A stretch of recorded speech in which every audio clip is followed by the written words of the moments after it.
by for Wyoming Hookin Huntin Outdoors with your host, Drew Kirby. Hey, this is Luke Holmes. I am Morgan Wallen. I'm Riley Green. I'm Travis Denning. Hey, I'm Aaron Lewis. Hey, it's Luke Bryan. I'm Tim McGraw. What's up? This is Ian Munsick. Wyoming Hookin Huntin Outdoors.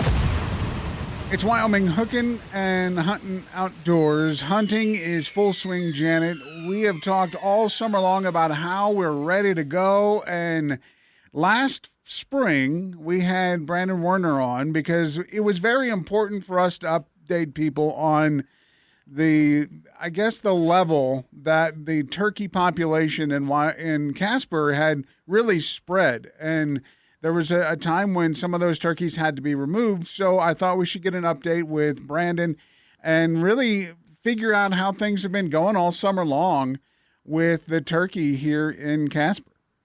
You know, it's been an exciting year for sure with the turkeys, and as you may recall, we were able to trap and relocate about 160 turkeys somewhere in there last spring, which was fantastic. And that was right out of, kind of the middle of town. And we kind of think of like the Dean Morgan area down through Walcott, kind of those big tree areas as well as some other places. But we were able to, safely drop a net on top of them and relocate them to some other areas where they get to be turkeys again and not trying to figure out where to cross the street. And it was fun to watch how it's done because you watch the whole process, the net drop, then they're crated up and they're carefully taken out to an area and then they're released. So it's very humane. It's very, a common thing that's happened. And I just saw that the latest group of generation of turkeys has made its way onto the streets of Casper, and it seems like the numbers are getting big again, Brandon. Yeah, absolutely. So going back to the trapping, so like we talked about, we relocated those birds and actually just talked to a sportsman that was in the field today, and he saw one of our birds. We knew it was one of ours because it had a band on it with 4 little chicks. So even though they were town birds, we put them out in the county and they're running around doing their thing. But every August, we'll drive around town, we'll drive around the county, we do turkey classifications. So we're looking at toms, hens, poults, and everything like that. And we get our brood per hen data. And the brood per hen data is a really good indicator of how the population's doing. So if you have one hen that has 2 poults, you're about maintaining your population. Anything more than that, we're growing. We're about 3.6 poults per brood this year. So we're still increasing. There's no ifs, ands, or buts about that. But what's pretty cool right now is turkeys kind of migrate in our countries, like we've talked about before. So the spring, they really spread out. They did their mating thing. Now they got all the little ones running around. So we have birds all the way up in the mountains to down in the river bottoms and everywhere in between. The turkey health and the turkey population around Wyoming is really strong. I mean, you're not going to go very far in the Casper area without seeing some sign of turkey. I would say that the Black Hills has the biggest population in the state, and then we're probably number 2 in Natrona and Converse County, and then over in the Bighorn Basin. But it just seems like with the mild winter we had, with just the right amount of precipitation, and we didn't really have like that late, really wet, heavy snow that we usually get in May, that it was just perfect conditions to grow turkeys this year. So do we think, since we're to that point of the year where you've done the counts and everything, that when spring rolls around, if we don't have too cold of a winter or too snowy of a winter, that the population and health will be really stronger than ever come springtime? I'd say more or less towards winter. So wintertime is really when these birds kind of come down out of the mountains from snow and everything. Then they get in these big wintering flocks.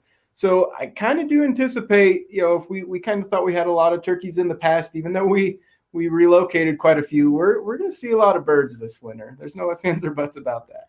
I would like to point out, Drew, that we seem to see a lot of birds in the winter, but I never seem to see them during hunting season. So, I would really like Brandon to work on that part of it, that we don't need them downtown on the crosswalks. We do need them where my kids can find a turkey in the spring. Yeah, and well, speaking of even the fall, the hunting seasons are open for archery, and then they will be for firearm come October. But people are still kind of feeding those birds, and really, that's one of the major causes that we have of complaints and issues with these birds. And that's right, Drew. We're kind of talking about the wild turkey population and a lot of the things that we, have joked about over the years, quote unquote, because there was a fantastic Facebook page for Thomas Gobbles, and a lot of people followed that particular turkey. And now we have all of his fantastic offspring littered throughout Casper. These animals are wild animals. And turkeys in particular do cause a lot of damage. And so while we make light of this, it is actually a very serious issue. It's serious for disease issues. It's serious for property damage issues. It is serious for public safety issues. Those of us who have almost been rear-ended because we're stopping for the turkeys that are crossing the street, we do understand that this can be an issue. And unfortunately, sometimes, these birds are getting hit by cars. Sometimes Game and Fish does have to use lethal removal to help prevent damage to property. A lot of people are very irritated with the level of destruction and damage that these wild turkeys can do to their property here in town, right? And we're not talking about a big ranch in the middle of nowhere. We are talking about little cottages under really great, wonderful trees downtown that just get destroyed. And those folks, we do encourage folks not to feed. There is a feeding ban in the town of Casper, and it is illegal to do that. And a lot of times you'll be seeing those turkeys around places where people are feeding them. So if this continues, if people still will feed, they'll still cause the issues. What can actually be done? I mean, Brandon, we've already reduced the number by 160. Do we go bigger next time, or what's the plan to really corral these birds? There's a lot of things that goes into trapping and relocating. Again, we have to think about the disease issues, right? So over the last several years, we've really had a lot of avian influenza. And so we have to watch that very carefully. And so that does put a damper on where we are able to relocate those birds to. And so that is something that, I know a lot of people think, gosh, it's just easy. You trap them, you move them, not a big deal. But that is absolutely not the case. A lot more goes into it. Yeah, and I'd like to touch base because just like Janet said, easy to trap and relocate. That's not the case at all. There's only certain times a year we can do it. So we don't really want to be trapping in the spring or even early summer because we have the hens with their little poults running around, and we don't want to catch a couple of them and not all of them. But the most important thing is in the summertime, it's really hot, right? And if we catch these turkeys, we put them in cardboard boxes. They do not thermoregulate very well. So they could overheat in the box before we take them anywhere. So that's why trapping in the winter is a really good option. I like to tell people that are having birds show up on their property, causing damage. There's a little water gel gun is what they're called. So they're like a little air rifle thing that just shoots little gel BBs, and it's enough just to kind of haze them around when they show up. Oh. Mm. It works really well, and it's water, so it goes back into the ground. So then it doesn't hurt them and just kind of keeps them away, because if that happens once or twice, they're going to be like, whoa, we don't want to be there. Yeah, it just pesters them just a little bit. That I've talked with several landowners that they just walk out of the house with this little airsoft looking thing, and they're just like, oh, I better get out of here. Yeah, and I trained my cat to respond to the squirt bottle. So turns out turkeys maybe can be trained too. But of course, while that might be fantastic for you as a homeowner, it might just be pushing the issue next door to your neighbor. So keep that in mind too, that as long as they're around, chances are there's damage. And remember the fact they're wild. These aren't tame, and just because you may train your cat with a water bottle doesn't mean you're training turkeys, but still they're wild animals. And this time of year is fall turkey season, so we talked about that a little bit, Brandon, and let's touch on that a little bit, because obviously if you go out and hunt, that kind of reduces some of the birds from the county. but you can't hunt those things in town, just so that people are clear. At this time. Right. Yeah. You're not allowed to hunt them in town per city ordinance. But yeah, in the county. So right now, like I talked about, the birds are pretty well distributed. So September is a really good time to get out there. It's only archery season for the month of September. And then moving into October 1st through December 31st, it's regular season where you can use a shotgun or a rifle. So it really, turkey season is a long season during the fall, starting September 1st and ending the end of the year. So, if you don't get your elk and your season's gone, maybe you turn to turkey hunting. And how often can you actually get a license for hunting turkey? You can actually buy 3 turkey licenses. So you can buy 1 general turkey license and 2 area 1 type 3 licenses, which are really county specific. So make sure you pay attention to that. But Natrona and Converse County, you are allowed to hunt on the area 1 type 3 license. So that really is kind of a game changer if you're looking to hunt. But obviously, access is another thing that people need to be worried about, because if you're on public land one second, you could be crossing a boundary and really get yourself in trouble. So knowing where you're at, the Onyx maps, I have mine tuned up, and it really has become the game changer that we've kind of needed.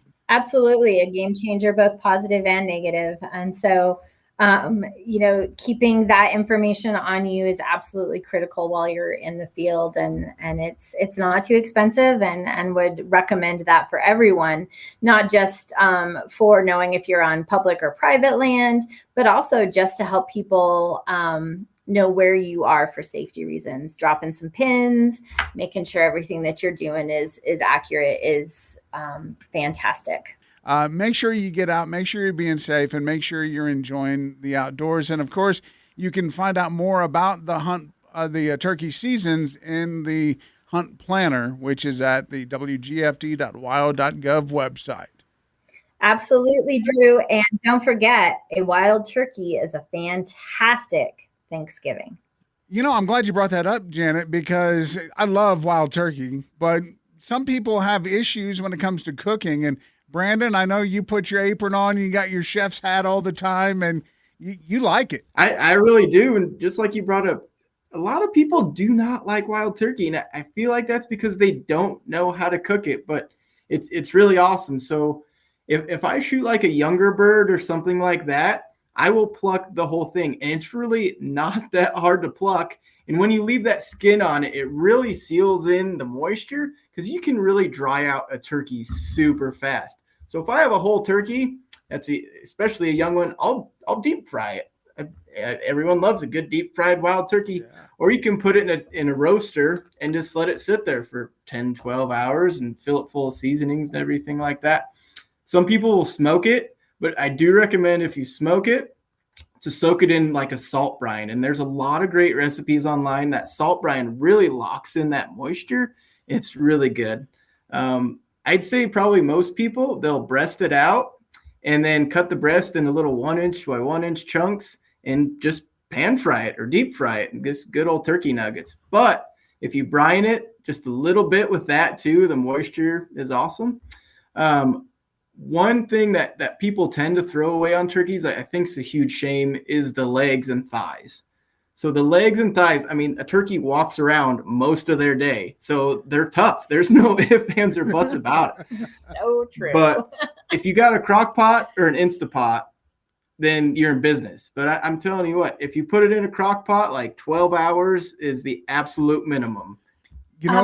There are, Drew, and you can do the research online, such fantastic recipes out there, especially for the legs. One of the things that we love to do is we brine it for a very long time, just like you said, to get kind of that moisture in there. But then we smoke them. And then you lather it with a fantastic teriyaki-based barbecue sauce, and it really is money. And so don't forget, it just takes time sometimes with this wild game, whether it's to reduce the gamey flavor, whether it's to reduce the toughness, or whether it's just to infuse a little bit more flavor. It can be pretty fantastic. And Brandon, you had mentioned that you always try to shoot the younger birds. What age limit or size are you really shooting for most times? Well, like in the spring, I like to shoot a big tom. So a tom is typically like a 2-year-old plus bird. So like, springtime I trophy hunt, but in the fall, I wouldn't say like I target younger ones, but if I happen to shoot one, because if you get in a group of them in the fall where you can shoot any wild turkey, it's a little tough sometimes to tell what's an adult and what's a juvenile. But you can tell pretty quick if you look online. There's ways, if you look at the wings, if it's an adult or juvenile, if they've shedded or molted some of their feathers out. But again, regardless of what you get, Drew, don't forget crock pots, Instapots, taco seasoning, man, shredded turkey, wild turkey tacos is one of my family's favorite. One of my favorite is you brine it, and then you put it in the crock pot and let it cook, and then you put it in dumplings. Oh, I bet that's awesome. I've never done that. Oh, yeah. So just like you would do chicken and dumplings, you do it with the turkey and doing the legs and the thighs, that darker meat. Oh, gosh, it's really good. So do you do the dumplings in the crock pot at the same time, or do you transfer it to a different pot at that point? Transfer it to a different pot, because you got to cook your dumplings first, and then you put it all together and let it all cook together. That really reminds me, like one of my favorite turkey leg meals is same deal, in a crock pot, leg and thigh. Meat just falls off, and they'll make a good gravy with some noodles and mashed potatoes, a little sweet corn in there. Stroganoff type of it. Oh, yeah. That's like the turkey crap on a shingle right there, isn't it? That's pretty close to what it is. Yeah, it sounds like we're going to have a good weekend. Who's cooking foods? I know. I feel like going turkey hunting so I can start eating on Sunday football. Turkey and dumplings sound pretty good. It awesome. Does. You've got a good one there, Drew. We're going to try it. It's Wyoming Hookin and Huntin Outdoors. It's Drew and Brian Woodward from Rocky Mountain Discount Sports. And boy, Brian, it has been a busy September already. We're already just into the first week. Oh, man, there is so much to do, and there's been so many people coming through here with every different, hunting scenario you can think of. One of the things that we started talking about in July is, if you're going to get a crossbow or you need to get your crossbow set up, you should do it in July so you have time to shoot. Mm-hmm. People didn't listen, not one bit, did they? No, in fact, I had a group of hunters in here yesterday that were from Minnesota, and the guy went to get his crossbow out of his case in his garage and hadn't shot it for a couple of years, and the thing had blown up on him, and he's in here going, I needed strings, I need to get this repaired, and my hunt starts in like 6 hours. We're miracle workers here at Rocky Mountain Discount Sports, but you probably shouldn't have waited so long. Right, yeah, and unfortunately, things just happen, right? You might have been out practicing, whether it's your compound or maybe you dry fired it and you busted a limb or something that broke on it. Unfortunately, we're in the middle of the season, and like these manufacturers that have access to get your bow repaired are just jammed up. They're backed up, and if you haven't had a string made for it at this point and had an extra one sitting in your case, you're going to be out of luck for a few weeks. It's kind of interesting because in the Midwest, they haven't even started deer hunting. They won't start deer hunting until November. Right. So, I guess maybe if they're bow hunting, they get, October or whatever. But when you come out here, we've been hunting for a month almost already. Yeah, no. And again, we talk about it all the time. Just, planning ahead is going to help make your hunt a lot more successful. But, just simple things that you can do. Like, if you're a compound bow shooter, always have an extra string. When you put one on, order another one. So you have a backup ready to go in case something were to happen. We had shot ours a couple of weeks ago, and it had been 2 years probably since I'd even looked at mine. And it was off, and I didn't touch anything, but it just goes to show how moving it and bumping it, it'll just do that. It's not always like riding a bike. That's right. Yeah, that's a long way down there if you're not used to shooting that. And we were talking about that a little bit earlier. Guys are making long shots, especially with the Ravens and the crossbows now. You got a little more distance and you got the scope that can help you out. But still, if you're not practicing those long shots, there's no way. Yeah, and then, once you throw a broadhead on it, the broadhead's going to affect the travel of that bolt or that arrow. So it just, to be successful, you got to be lucky at times. You got to be in the area with the right amount of elk, and you have to be prepared and ready for the shot. And you got to make sure that your equipment's geared up and ready to go. You know, one of the things we talked a lot about is boots, and I made sure to start breaking my boots in a long time ago, got them ready to go, and started hitting the treadmill. And, you know, you don't even think about how different if you're a treadmill walker or a walker in shoes, running shoes or whatever, it's different in boots. I was told by my son a long time ago, cardio is not a thing. Yeah. No, it is. Holy moly. It is, you know, and I was lucky enough to get up on the mountain Sunday evening and walked a couple miles, you know, and when you're walking, you know, terrain's a lot different than just walking on a treadmill, right? I mean, you're up maybe doing a little bouldering up over some, you know, uneven ground and maybe through a creek bottom or whatever. It's important to have good shoes and good boots and make sure your socks are good and that, you know, everything is worn in, because you don't want to end up with blisters on day one of the hunt. Right. You know, one thing that we talked about a little bit is both you and I have lost quite a bit of weight over the last year. And I put a pack on the other day that, you know, was like 50 pounds. Mm-hmm. And I was winded. I mean, it really knocked me out just from the fact that, you know, I'm not used to that anymore. Yeah, I did the same thing. I wouldn't say I was winded, but you know, when you're up there hiking, you kind of take a little different stance, or at least I do. You know, I'm trying to cover ground a little slower. You know, walking 20, 40, 50 yards, stopping, listening. You know, maybe blowing on a cow call, just trying to locate some animals, that kind of stuff. And so I'm trying not to, you know, get myself, you know, all, you know, heated up and sweaty and just trying to work my way into a hunting area that I want to get to a good sitting spot if that's what I'm going to do.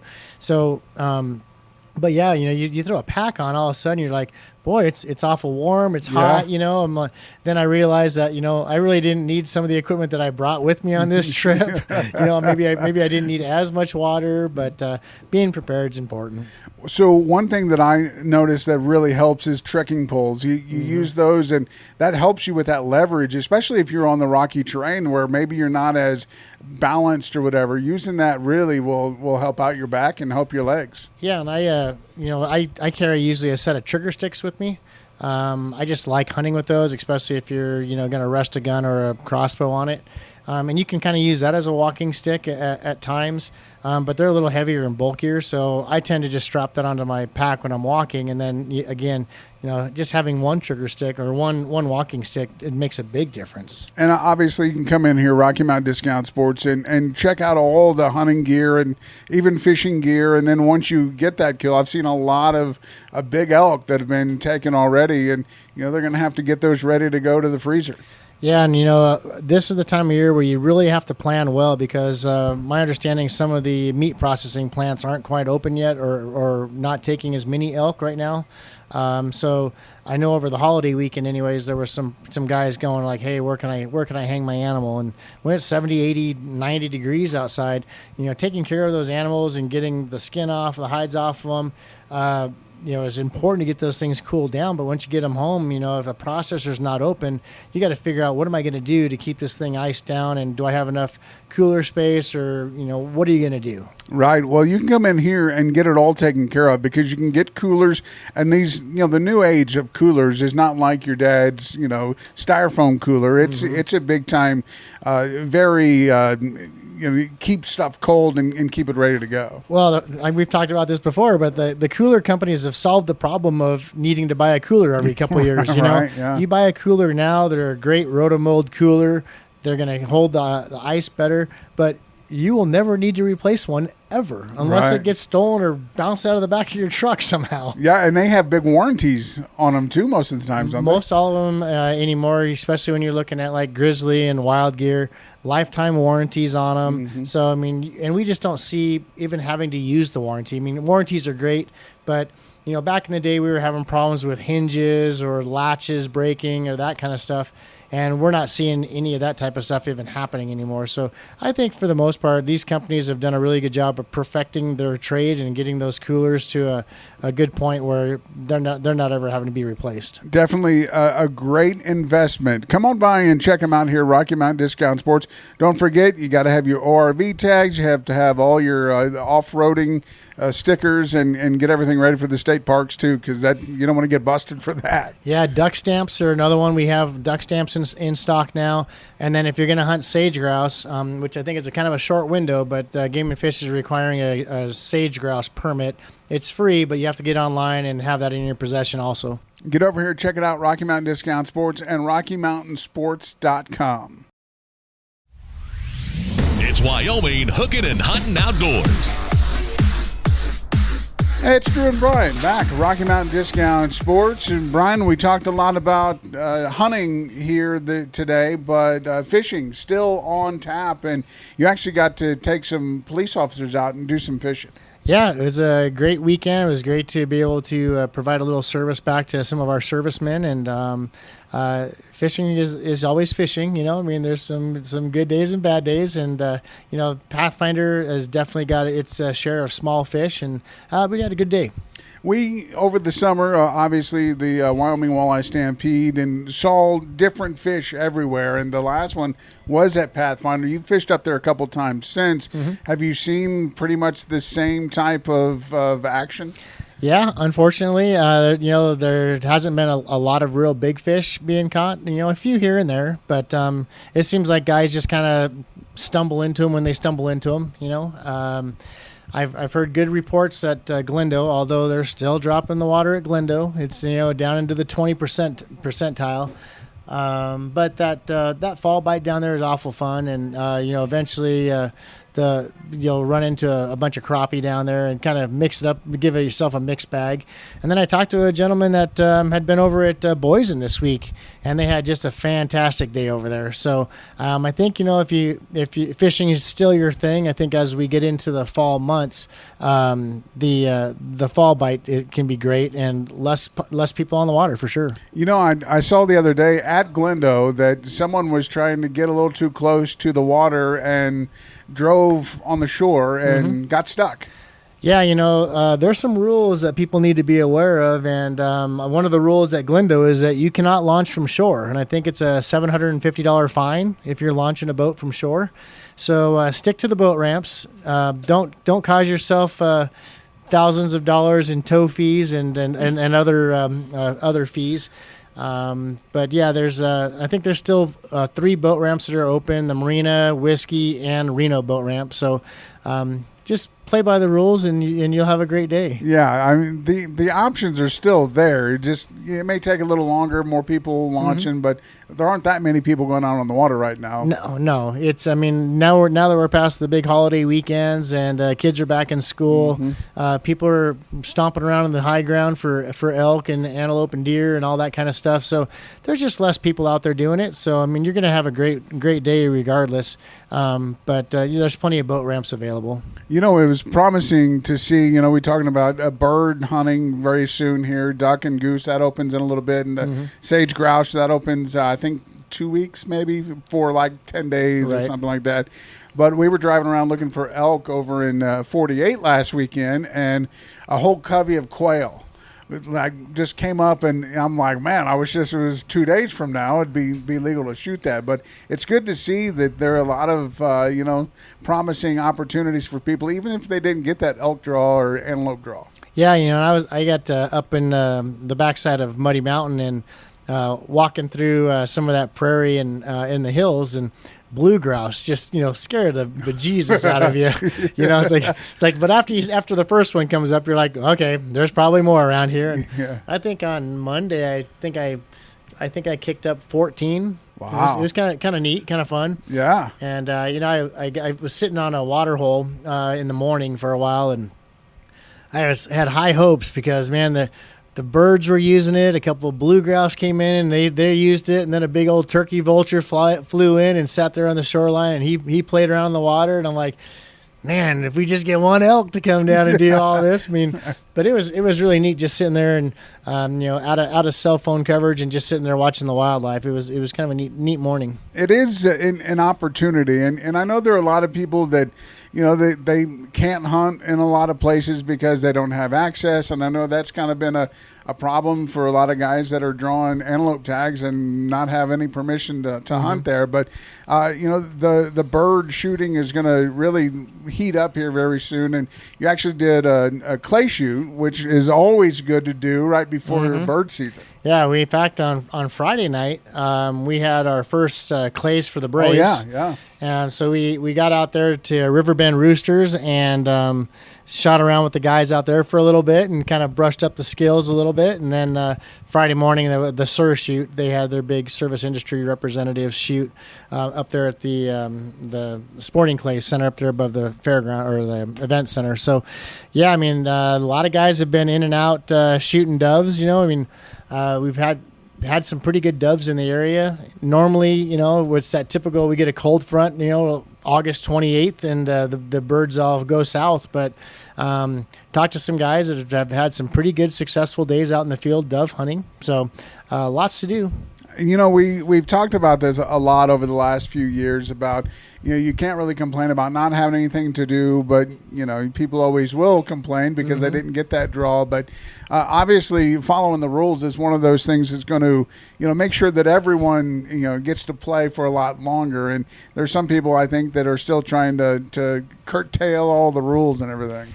Yeah, I mean, and it's hard to keep track of them all. And, unfortunately, Game and Fish is not printing as many copies of their regulations. So they're really pushing hunters to go online and look at the rules and regulations. So, I mean, you and I sit here and look at our calendar, and I've got all the duck season opens, duck season closes, goose season opens, dove season's open, and I just take a calendar and I kind of just put on all those opening dates because I want to make sure that I'm within my boundaries. And there's a lot of things I like to do, and all of a sudden, a weekend day comes available, and I'm like, okay, we got Sunday. What's the weather going to be like? What are we going to do? Are we going fishing? Are we going hunting? Are we going to shoot birds? Or it's a flip of the four-way coin. That's right. Some of those, but make sure to go over and familiarize yourself with the regulations. Also, you can download them on your phone, I believe, PDF form now. So you can't complain that you don't know the rules, because they're there for you. Make sure you get over and check it out, and then come in here to Rocky Mountain Discount Sports. If you have questions about those, they can give you any kind of updates or help you out. We can certainly help you with the information that we have, and a lot of times we'll sit here and look it up with you. Yeah, get out here and check it out, and get out and enjoy the field. It's Wyoming Hookin and Huntin Outdoors.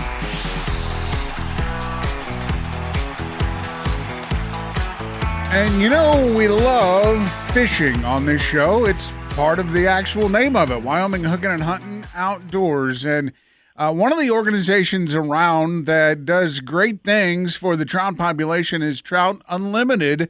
And we have Scott Novotny, who's on with this morning. And boy, we sure appreciate you coming on with us and everything that's done for trout through your organization. Well, Drew, I'm glad to help out any way I can because it is a fantastic organization. The Wyoming has 12 different chapters of Trout Unlimited, and right here in our own backyard, the Gray Reef chapter, in my opinion, has to be one of the biggest and most active trout fisheries around the entire state, with Gray Reef and the Miracle Mile being so popular to not just people here in Wyoming, but all over the world. This is one of the best fisheries in the country. Sometimes we don't like to brag about that too much because people come flocking in, but I don't blame them because there's big fish, there's plenty of them, and they're pretty easy to catch. So it's a fantastic fishery through just where you mentioned the Gray Reef, Miracle Mile, the meadows. The water's been a little high this summer, so it's kind of slowed down the wade fishermen. But that hasn't stopped the outfitters or folks with boats from getting on the river and catching a lot of fish.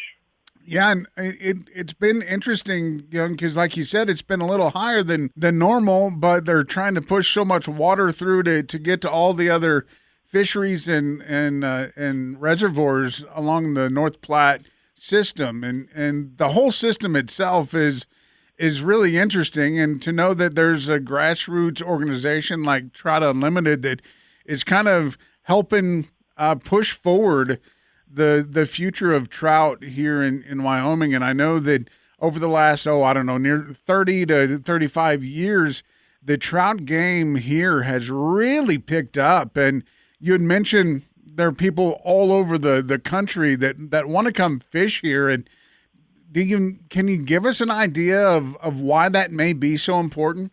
Well, it's important to the economy. They come and stay in motel rooms, campgrounds, hit the restaurants, spend some money downtown Casper. So it brings in so many more people that normally, like you said, probably 20 years ago, wouldn't be coming to Casper, Wyoming to fish the North Platte. So it's really a boost to the economy. When you guys are, obviously it's always an opportunity if someone is looking to become part of Wyoming Trout Unlimited. And again, I said 12 different chapters. So there are plenty of options, especially with the Gray Reef chapter here. And what are some of the things that the Trout Unlimited does to really help the trout industry? Our whole mission is to conserve, protect, and restore North America's cold water fisheries and their watersheds. We've got 300,000 members. I'm not sure how many members we have in Wyoming altogether, but like you said, we do have 12 chapters. TU nationally, they've worked on millions of miles of cold water across North America, and it's one of the most effective cold water fisheries conservation organizations in the country. And our local chapter, Gray Reef, is proud to be part of that program. We have our local chapter, we've got about 120 members. They're consisted of men, women, teenagers. Some of the stuff that we do, would you like to hear about some of the stuff that we do as a chapter? Yeah, absolutely. Every year we support the Kids Free Fishing Day over there at Harry Estes Pond. It's usually between 350 and 400 kids. We help them learn how to catch fish, bait a hook, bait a worm. We do some fly casting lessons if they would like to give that a try. We also sponsor Trout in the Classroom, which I know you mentioned. That's teachers and students, they raise trout from eggs to fingerlings over the course of a semester. And it helps the students understand and appreciate the aquatic world. There were, in Wyoming last year, I think there were 28 schools that participated, and they had approximately 1,500 students. Our schools that participated were St. Anthony's School, sponsored and led by Mick Novotny, and Journey Elementary, spearheaded by Miriam Eisman, I believe her last name. Sorry about that. What they're trying to do now is, with the Trout in the Classroom, is that the Game and Fish is trying to do combined efforts with Trout Unlimited and with the Trout in the Classroom, but they're also trying to bring in archery and hunter safety, into the schools. Every year we participate in the Platte River Revival that they have it every year since its inception. Made the fishery and the parkway through the city of Casper just a fantastic fishery, and also a recreational area with whitewater rafting and bicycling and all that kind of stuff. And we also helped out with an outdoor rec club at Journey Elementary, where we taught knot tying. We did some fly tying with the kids, fly casting, and we had about 12 to 15 kids that participated in kind of an outdoor club that they had over there at Journey Elementary. What I love about an organization like this is you mention kids a lot. Getting the kids involved when they're young is going to ensure that really continues organizations like Trout Unlimited. I mean, I know kids that are 6, 7, 8 years old, and you're talking Journey Elementary, and a lot of elementary kids are getting involved with this. They're the next wave of the future for outdoor men and women, and whether it's hunting or fishing, and that progress rolling along and keeping the kids involved is so important, especially to what we have here in Wyoming. I mean, it's a walk out the back door and cast a line in the river if you live that close. So it's fun that you guys really are focusing on the young to keep that journey going. Yeah, we especially have to do that with Trout Unlimited, because I'll be perfectly honest with you, our membership is a little bit on the older side, and in order to keep going as a viable organization, we need to bring young people, females, people of color, broaden the spectrum of our membership. So that's one of the goals, national goals of Trout Unlimited. When those kids get done raising those fish, that they watch for it's about 2 or 3 months, and they see them go from the egg sac all the way to a fingerling. They went over to Harry Estes Pond and they had about, I know St. Anthony's had about 50 kids from the school that came out and released them.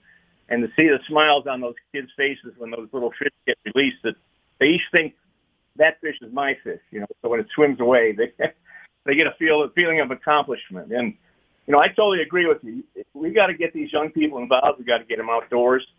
You know, with the age of electronics and stuff like that, you know, a lot of split families, they don't have dad to take them out or an uncle to take them out. Not that moms can't take them out. Don't get me wrong on that, because they can do a great job at that. But, you know, to mentor some of these kids and get them out there, you know what they say is the tug is the drug.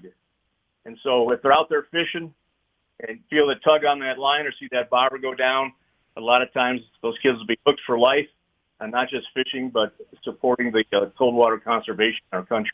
Absolutely. And I'll tell you that if maybe you're a family and you want to get your family involved, it's very simple.